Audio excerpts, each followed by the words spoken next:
नमस्कार दर्शक बिंद, मैं अतुल त्रिपाठी वीरगंज नेपाल से आप लोगों के सम्मुख मैं अंडर 19 वर्ल्ड कप का फाइनल मैच का प्रेडिक्शन लेके आप लोगों के सम्मुख उपस्थित हुआ हूं, जो कि इंडिया और इंग्लैंड के बीच में हरारे के ग्राउंड में कल यानी कि 6 फरवरी 2026 को होना है। अब हम लोग चलते हैं इंडिया और इंग्लैंड के प्रेडिक्शन की तरफ, अंक ज्योतिषीय प्रेडिक्शन की तरफ। मगर ये प्रेडिक्शन स्टार्ट करने से पहले मेरी आप लोगों से एक गुजारिश है, प्लीज़ आप मेरे वीडियो को लाइक और सब्सक्राइब करें ताकि मुझे आगे बढ़ने में हिम्मत मिलती रहे, और जब मैं वीडियो बना के अपलोड करूं तो एज ए नोटिफिकेशन आपके पास मेरा वीडियो पहुंच जाए। ये मेरी आपसे सिंसियर रिक्वेस्ट है। अब चलते हैं मैच की विश्लेषण की तरफ। पहली बात, फाइनल मैच है, डेट है 6 का मतलब शुक्र की कमांड रहेगी। मैच का नंबर काउंट किया जाता है तो 15वां मैच पड़ता है, यानी कि 6 का बहुत बड़ा आधिपत्य रहेगा। और मैच वाले दिन में हस्त नक्षत्र में चंद्रमा चल रहे हैं, जिसके कि कंट्रोल बुध के हाथ में है। तो हम लोग को 5 और 6 ये दो कमांड में आने वाले अल्फ़ाबेट से जिन जिन खिलाड़ियों का नाम 5 और 6 के अल्फ़ाबेट में आता है, वो लोग निसंदेह कल का प्रेडिक्शन इनका फाइनल का अच्छा रहेगा। अब इसके बाद से चलते हैं, इंडिया का नेम टोटल 3 है और आयुष बात्रे का नेम टोटल 1 है। 1 और 3 दोनों देव ग्रुप के प्लानेट हुए, बृहस्पति और सूर्य। जबकि डेट जो है 6 है, ये शुक्र का नंबर हुआ और मैच का नंबर भी 6 ही हुआ। तो इसलिए कहीं ना कहीं 3 की 6 से बनती नहीं है और 1 का 6 से, क्योंकि सूर्य राजा हैं तो इसलिए एवरेज रहता है। तो एवरेज फेवर इनको रहेगा आयुष मात्रे को, बट इंडिया को फेवर 6 का नहीं रहेगा। इंग्लैंड का नेम टोटल 8 है, सनी का नंबर हुआ। थॉमस ड्यू का नेम टोटल 1 है। तो मिला जुला के यहाँ तक की स्थिति ये बनती है कि इंडिया से ज़्यादा फेवर डे एंड प्लेस का फेवर इंडिया को मिल रहा, सॉरी इंग्लैंड को मिल रहा है। अब हम लोग चलते हैं आगे ग्रिड एनालिसिस की तरफ। तो हरारे के ग्राउंड में मैच होना है। हरारे का नेम टोटल 7 आता है। 6/2/2026 का ग्रिड बनाने के बाद एक्शन एरो और प्रैक्टिकल एरो कंप्लीट होती है।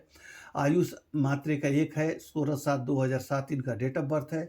इनका ग्रिड बनाने के बाद एक्शन एरो और इमोशनल एरो कंप्लीट होती है। और यहाँ पे इनका एक मैच वाले दिन का 1 एरो कंप्लीट है। और थॉमस रेव का नेम टोटल 1 है। 29 नवंबर 2007 इनका डेट ऑफ बर्थ है। अगर इनका डेट ऑफ बर्थ का हम लोग ग्रिड बनाते हैं तो mental arrow, action arrow, practical arrow, यानी कि मैच की रिक्वायर्ड एरो दोनों तो कंप्लीट हैं, साथ में एक एक्स्ट्रा मेंटल एरो भी है। तो कहीं ना कहीं यहाँ तक की जो विश्लेषण है ये बता रही है कि जो मैच है वो इंग्लैंड की पलड़े की तरफ जा रही है।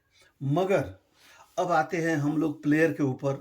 प्लेयर को ये नंबर और डेट किस किस प्लेयर को करते हैं, तो 6 नंबर से 3 अल्फ़ाबेट आते हैं, UVW। अनफॉर्चुनेटली इंग्लैंड की तरफ ये तीनों अल्फ़ाबेट से कोई भी नहीं है।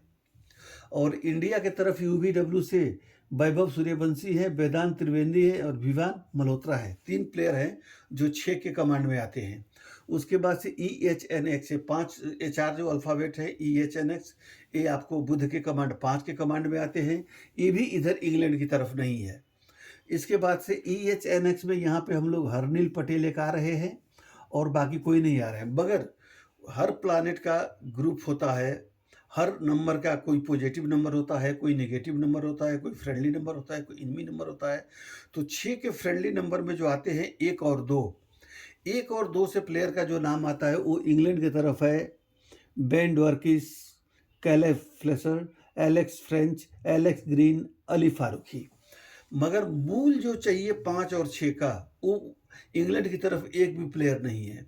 और ये जो सपोर्टिव नंबर अगर हम लोग 1-2 ले लेते हैं तो इंडिया के तरफ आयुष मात्रे हैं, अभिज्ञान कुंडू हैं, एरोन गोरजे हैं, उसके बाद से कनिष्क चौहान हैं, उसके बाद से खिलन पटेल हैं, एम्ब्रिस हैं, यानी कि पूरे के पूरे प्लेयर ही इंडिया के पढ़ रहे हैं। तो यहाँ तक कि विश्लेषण करने के बाद मैं इस नतीजे पर पहुँचा कि 52% इंडिया की विनिंग पर आती है, 48% इनकी आती है। क्योंकि एक कहावत है ना, जब अल्लाह मेहरबान तो गधा पहलवान वाली यहाँ पे बात है।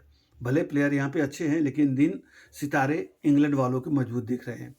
मगर अन्य ग्रह गोचर आदि इत्यादि को विचार करने के बाद मैं इस नतीजे पे पहुंचा हूं कि यह मैच जो है इंडिया जीतेगी हाँ, अगर इंडिया सेकंड बैटिंग करती है तो मज़े में जीतेगी, कोई प्रॉब्लम नहीं होगी। इंडिया को अगर फर्स्ट बैटिंग करना पड़ा तो हो सकता है थोड़ी-सी जद्दोजहद दिक्कत का सामना करना पड़े। बट मेरे प्रेडिक्शन में इंडिया यह मैच जीत रही है, पर मैं दोनों टीमों को और उनके समर्थकों को जीत का अग्रिम शुभकामना देते हुए तथा मेरे तमाम दर्शक जो हैं, उन लोग का दिन शुभ हो यह कामना करते हुए मैं अभी आप लोगों से विदा लेता हूँ। आप लोग का दिन शुभ हो। धन्यवाद।